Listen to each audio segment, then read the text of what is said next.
Let me talk to you about China. Yes, sir. It's my pet project, my pet peeve.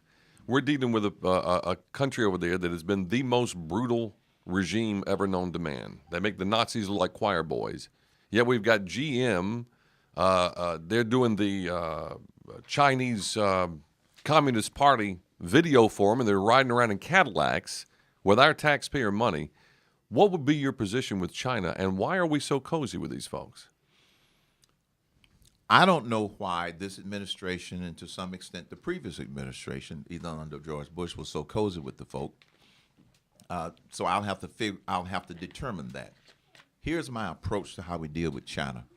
Dealing with China, Iran, North Korea, any of these countries is more than about bombs and bullets. It's about bombs and bullets and economics.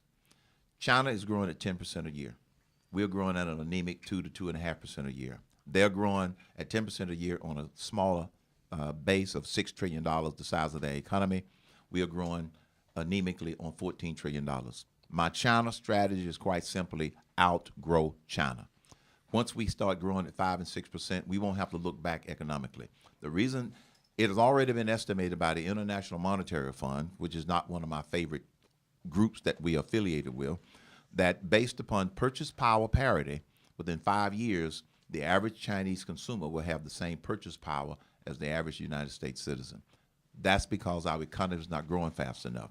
When the other benefit of growing our economy faster, which we have the ability to do, is that it will also help us to stabilize the value of the dollar. As long as we keep the value stable by bringing down the debt, growing our economy at a much bigger rate, guess what? They can't do some of the saber rattling that they're doing, saying that we should take the dollar should no longer be. They got us over a barrel. They got us over a barrel. Secondly, by also growing the economy faster and paying down the debt, we reduce the dependency on them holding so much of our debt, which you know is somewhere up around 20 to 25%. So my China strategy is outgrow China. We live in a world marketplace. We can't stop that. I don't believe in protectionism, but I do believe in making the United States of America the most business-friendly country on the planet. The way we do that is we get out of this economic hole, phase one, and then phase two, totally replace the tax code with the fair tax, which is a national sales tax, a consumption tax. This is how we supercharge this economy, and we won't have to look back.